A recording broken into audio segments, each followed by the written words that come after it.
shall read more of Aesop's Fables. The Horse, the Hunter, and the Stag. A horse roamed freely on the great plain. Then one day a stag came to the plain, and the horse had to share the land on which he grazed. "This is my plain," said the horse, but the stag refused to leave. The angry horse wished to take revenge, and asked a passing hunter to help him punish the stag. The hunter said, "I can only catch the fleet-footed stag with your help. You must let me put this iron bit into your mouth so that I may guide you with these reins. And then you must let me put the saddle on your back so that I may sit on it out steady as we pursue the enemy." The horse agreed and was soon bridled and saddled. The hunter sprang into the saddle, and together they chased the stag from the plains. The horse said to the hunter, "Thank you for your help. Now, if you kindly remove the iron bit from my mouth and the heavy saddle from my back, I shall be on your way."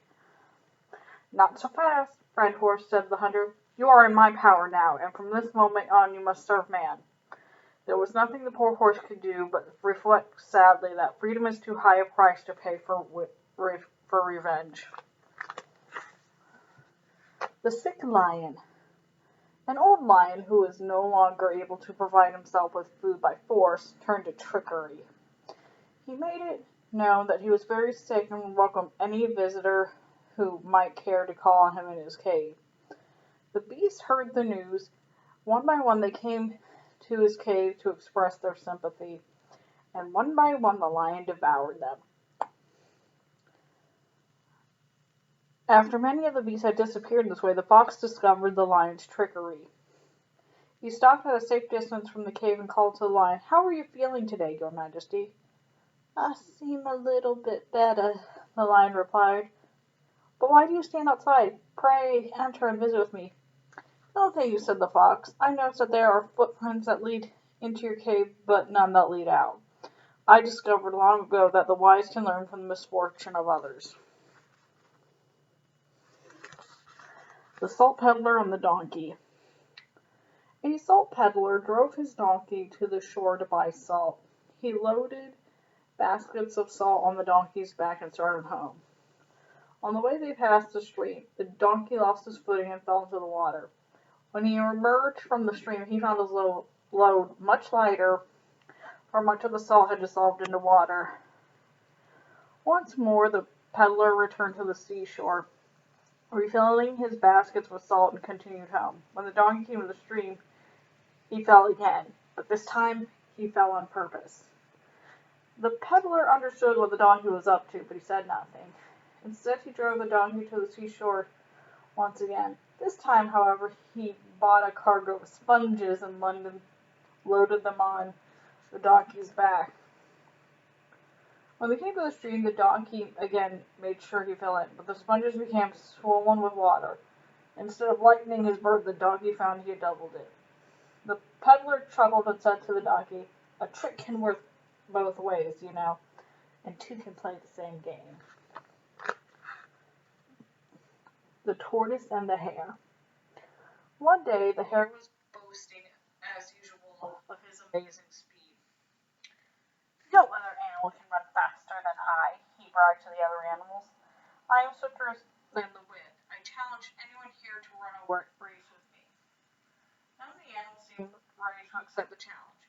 "What?" said the hare. "Will no one dare to race me?" "I will," said a quiet voice. It was the tortoise. "You?" the hare exclaimed. "Surely you must be joking. How can you hope to win?" "We shall see," said the tortoise calmly. "Let us race." It was agreed that they would race through the woods and back. The signal was given, and the hare hopped out of the sight at once, while the tortoise plodded slowly along. Soon the hare was so far ahead of the tortoise that he stopped to rest on the soft grass. "To think that a tortoise would want to race with me," thought the hare, laughing to himself. "Why, I even have time for a nap," and he curled up on the soft grass and went to sleep. Meanwhile, the tortoise plodded steadily on and on and on. After a while, he passed the hare, who was still asleep. Just as the tortoise came to the finish line, the hare awoke and saw where the tortoise was. The hare made the great leap forward, but it was too late. The tortoise had won the race. As the hare crept away, shamefaced, he heard the animals exclaim, "You won! You won! How did you ever beat the hare?"